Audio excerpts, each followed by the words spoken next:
Where's all my soul sisters?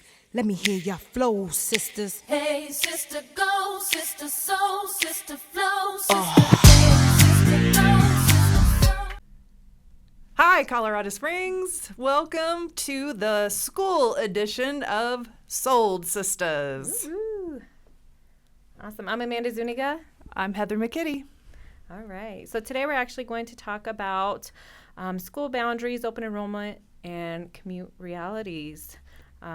So when families shop for a home, they're not just buying square footage or a certain number of bedrooms. They're actually buying a future routine, whether it be from school commutes, practices, work commutes.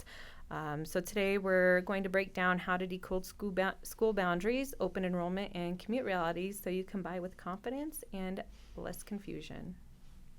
Yes. So I know when I bought my first house, my kid was 1. So I never really even gave the school districts a second thought. But after doing this for over 20 years, I know that a lot of people, the school district, and putting their kids into a really great school is something that is very, very important to a lot of buyers when it comes to purchasing a home. So we wanted to give you all the information that you need to make a really confident decision. Yeah. We'll be short, sweet, but straight to the point. Absolutely. So first, I guess we'll talk a little bit about our most common school districts. So our top 3 here in Colorado Springs that usually have the best scores and are considered our best districts are District 12, which is down on the southwest side of town, District 20, which is up on the north end of Colorado Springs, and District 38, which is Monument. Perfect. And then we'll talk a little bit about District 3 and District 8 as well. So pretty much Colorado Springs has multiple desirable school districts, each with its own vibe, opportunities, and enrollment rules, which we'll kind of go through as well, not in specifics, but just kind of how to look into that and where to go for that. Some families move here specifically for certain districts, but open enrollment means where you live doesn't always mean that your kids can go to that school. Yeah.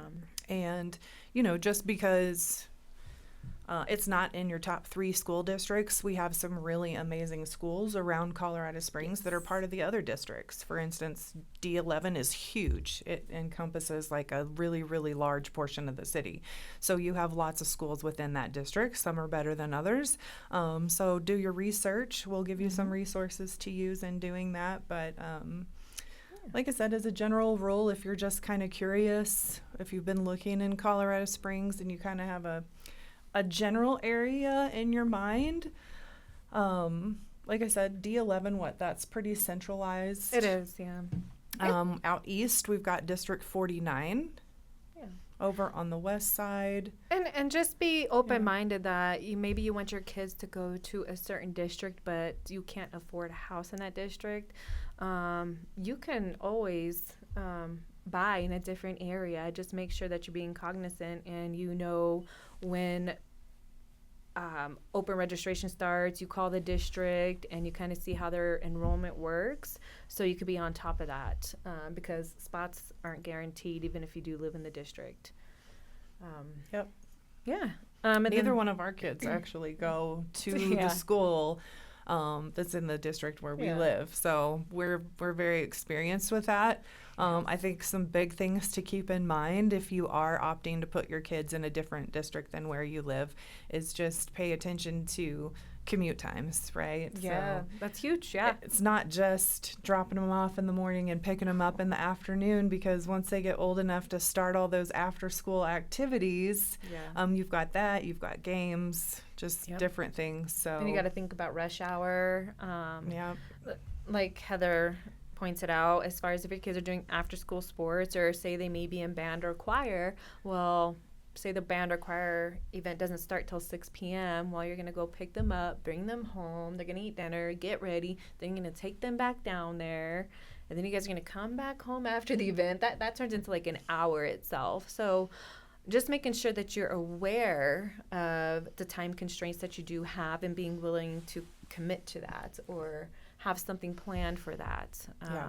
That way it makes your life a little bit easier. So when you're buying a home, again, it's not just about, oh, I love it has the best kitchen or it has this. Like, you can get the things that you want. Just make sure you look into where you want your kids to go and you get that planned accordingly for your future routines. Which that takes us into as well as like boundaries and reality checks. I know a lot of times in the MLS or on Zillow it says, that this home, like, it feeds to this specific school. Yeah. It's not always guaranteed. Right. So just because And it not feeds here, it doesn't guarantee it. Not everybody plugs in the correct information. So It does true. give you an elementary school, junior high, high school. So if this is something super important to you, I would definitely call the school and verify, hey, is this address, does it feed into your school? Do you have slots? Just so you know what you're getting into ahead of time. Especially because the boundaries shift every couple of years, and especially in developing communities where it's growing and a new school may be added, it's always important to kind of just, like Heather said, reach out to the school and check to see what that looks like and what their enrollment process looks like as well. And we love our military families too. So if you're going to be stationed at Fort Carson, those are what, District 8 and District District 8. 3, kind of down District 8 there is in the huge. security wide filled area. You also have District 2, which is on the south end of town, and of course District 12. I will say District 12 is very, very pricey though. A lot of those more, what would you call it? Coveted school districts. A lot of like the top 3. She Some said a nice word. I was like, Yeah. bougie? I don't know. bougie. But yeah, so Those home prices it's upscale. can be quite a bit in those areas. I had some people recently looking in D20 and their price point was right around $450. And so, you've got, at that price point, they were seeing a lot of homes that just weren't as nice. They weren't as updated. They were a little bit smaller. So, Which is an awesome point, right? Yeah. Like, they wanted their kids to go to that district, so they're looking at homes in that district, whereas having some information like, hey, just because you live at a district, you could find a home within your price range that has the upgrades, the amenities, everything that you're looking for, and still get your kids enrolled in District 20, so long as there's room and you do everything on time and you contact them. Yep, just reach out and get your kids on the wait list. There's usually a wait list if you're coming out of district. So you want to make sure they have room, and hopefully you get in. And if you have multiple kids, right, we often think that siblings have priority. They do have priority, but it's not always guaranteed. So if that district fills up, say one sibling was able to get into it, but the other isn't, and they get added to a wait list. So just being on top of that. I think we can't stress that enough. Just be proactive as much as possible. If it's important to you, definitely be as proactive as possible. Yep. But yeah, so it's not just school commutes, but work commutes, Very all the much. other things. You've got doctor's appointments. You're going to be shopping for groceries. You Yep. can have activities that you love that is incorporated into your lifestyle. So those are some of the other things beyond school district that kind of lead people to look Where at they're one buying. area over another. Yeah. And traffic patterns. Colorado Springs is growing, so keep that in mind too. Like if you're traveling from the extreme north end of town to the extreme south end of town. I can't even tell you if one is better than the other anymore. It's pretty much all the same, I feel. I used to hate, and we have like 2 good north to south thoroughfares, and it's I-25 and it's Powers Boulevard. And I used to get frustrated because of the number of stoplights along Powers, right? So I would always take I-25.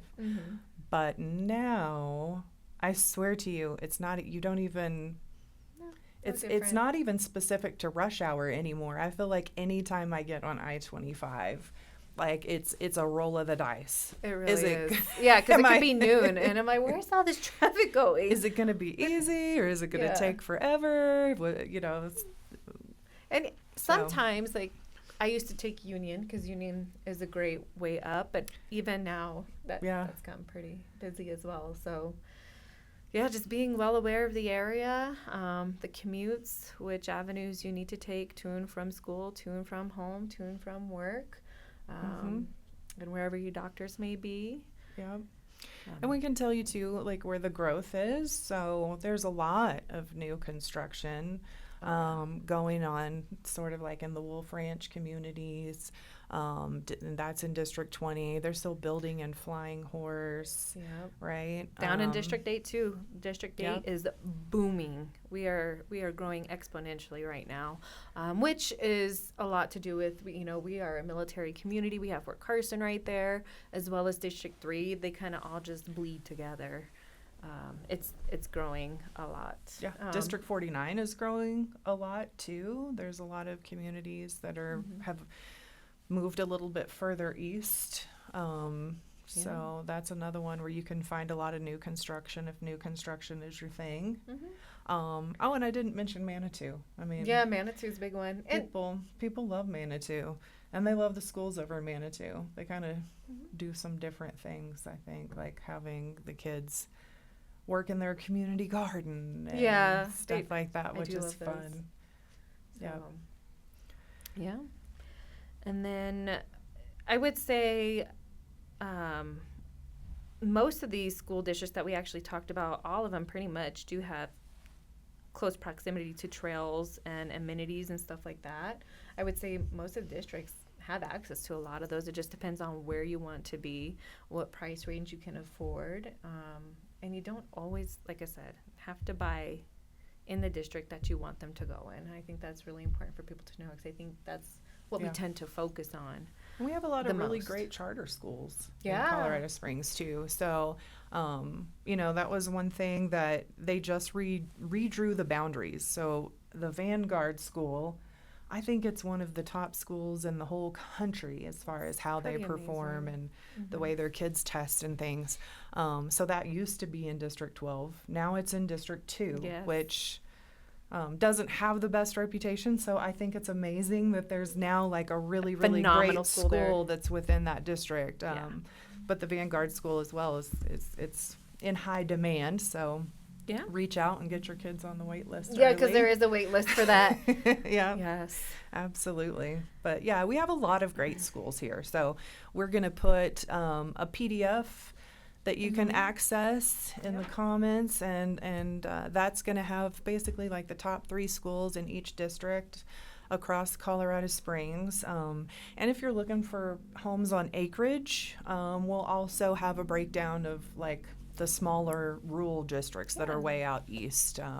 You've got Ellicott, Calhoun, Peyton, and I believe Big Sandy is about the furthest east. But and kind of show you how they rank amongst each other, since it's kind of all out there in the country.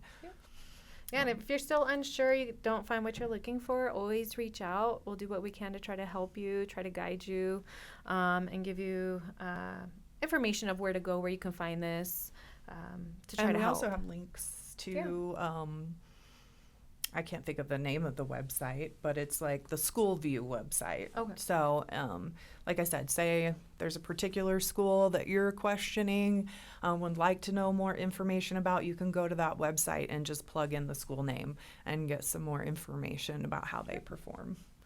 And then a good thing to check, is school district boundary maps. District, you want to call the office for that district. School calendars and early dismissals and breaks, kind of get an idea of what that's going to look like and how that fits into your schedule.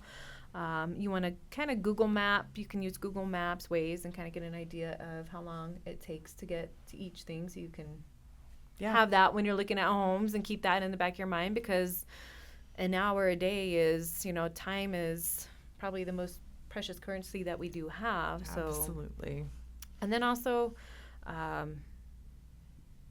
think that was pretty much it on that. Yeah, kind of covers it, kind of sums it up. Like I said, if we didn't answer all your questions today, you can always call us. We would be happy to walk you through and answer any questions that you have. Also, like I said, check out those links. Hopefully there's some good resources for you. And So when you're home shopping, call us. Yeah, give us a call. Again, choosing the home doesn't have to be about what's on the inside, but it's also about, your school path, your commute, the lifestyle that fits everything together. Yeah. I think that was it, right? Hopefully, you'll feel more confident in your decision making, and like I said, take these important factors into consideration whenever you're out there house hunting. Awesome. Well, thanks for hanging out with us again. Again, it was short, sweet, straight to the point, I hope. I'm Amanda Zuniga. I'm Heather McKitty. Peace.